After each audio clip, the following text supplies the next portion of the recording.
What a great crowd. This is the kind of crowd that can get the Community Choice Act passed and signed into law.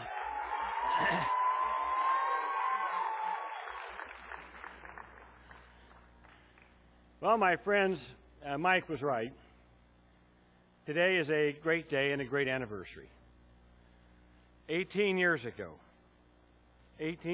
today, when so many of us were there on the south lawn of the White House, it was at that time the largest gathering ever on the lawn of the White House for a presidential signing of a bill. Largest gathering ever. And what a day that was. We stood on the mountaintop that day. We stood on the mountaintop. And we broke down the barriers for people with disabilities all over America. Now, 18 years later, we can look back and we can take pride in the progress we have made since 1990. It has indeed broken down many barriers and opened the door of opportunities to all Americans with disabilities. And I want to thank my friend, Senator Barack Obama, the next President of the United States, for inviting me to speak here today on his behalf. He wanted very much to be here, but as you know, he is on the last leg of his trip to Afghanistan, Iraq, the Middle East, and Europe. As Mike mentioned, I've been working closely with Senator Obama on disability policy, and I have become impressed by his passionate commitment to defending the rights of all people with disabilities. As a former professor of constitutional law, Senator Obama sees this as a bedrock matter of civil rights. But for him, it's also a matter of the heart. As Mike said, his father-in-law, Michelle's father, Fraser Robinson, contracted multiple sclerosis at an early age. Michelle Obama watched her father go from a vigorous athletic man to a man who had to use 2 canes just so he could get himself to the job. But despite his serious illness, Fraser Robinson never missed a day of work, and he continued to do an excellent job.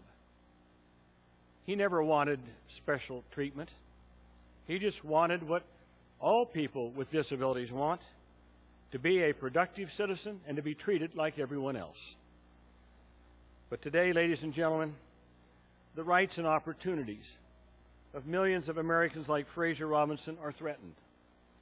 There are powerful forces that want to take us backward, and that are indeed taking us backward. A series of Supreme Court decisions have greatly narrowed the scope of who is protected by the ADA. As a result, people with conditions that common sense would tell us are disabilities are being told by courts that they are not, in fact, disabled, and therefore not eligible for the protections of the law. Now, when I explain to people what the Supreme Court has done, they're shocked. They can't believe it. Well, you've got to believe it. Disabilities before, now no longer, according to the Supreme Court, are disabilities. It boggles the mind that any court would rule that, for instance, multiple sclerosis or muscular dystrophy is not a disability. But that's where we are today, my friends. And why? Because of an activist, conservative majority on the Supreme Court that in ruling after ruling has been gutting key elements of the Americans with Disabilities Act. Now, as many of you know, I am now working on legislation. It was mentioned by Mike, the ADA Restoration Act, to reverse some of the damage done by the Supreme Court. And I deeply appreciate Senator Obama's strong support and endorsement of the ADA Restoration Bill. Last month, the House of Representatives passed its version of the ADA Restoration Act by a strong, bipartisan majority.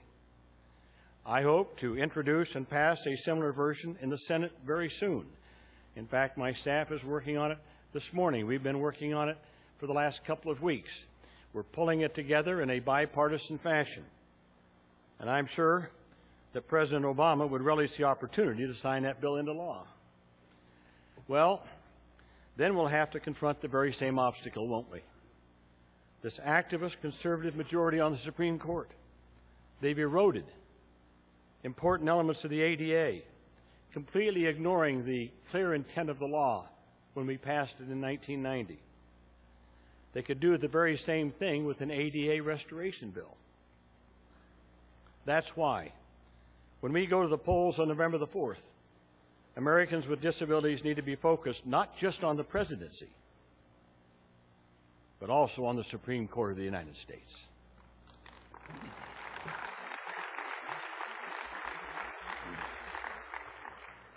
More so than perhaps any other community in our country, the fate of the disability community is determined by the Supreme Court of the United States. The next president will likely nominate one and maybe two new justices. And those new justices will determine the direction of the Supreme Court for years to come. Now, my friend Senator McCain has expressed his admiration for former Chief Justice Rehnquist and for Justices Scalia and Thomas. He has pledged to nominate justices and judges in the same mold. Well, be warned. These are the same activist conservative justices whose rulings have eroded the Americans with Disabilities Act. Now, I don't know. Maybe Senator McCain may support the ADA Restoration Act. But he also pledges to appoint the kind of Supreme Court justices who could very well interpret the ADA Restoration Act in ways that weaken it too. So I repeat, for all of my friends in the disability community, this election isn't only about the presidency. It's about who sits on the Supreme Court for years to come. Now, as many of you know, I'm currently the chief sponsor of the Community Choice Act.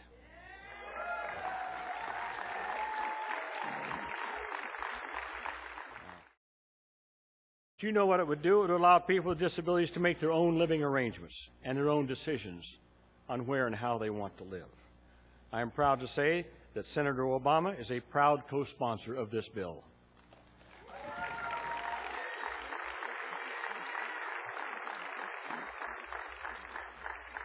And I can't tell you how excited I am to have a presidential candidate, and of course I hope 6 months from now, a president, who shares my commitment to making the Community Choice Act the law of the land.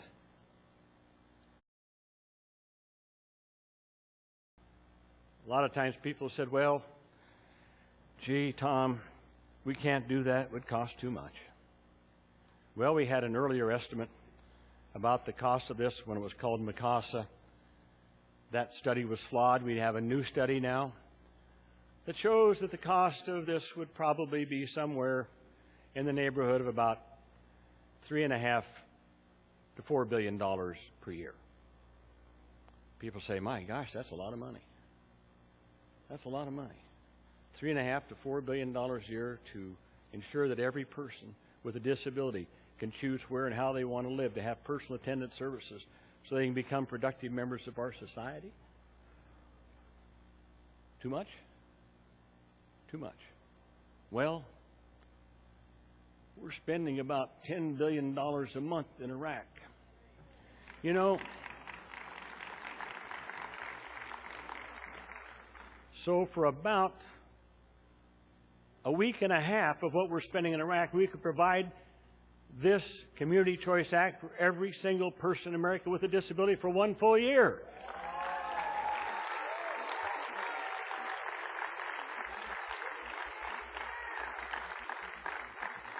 So I don't want anybody to tell me it costs too much.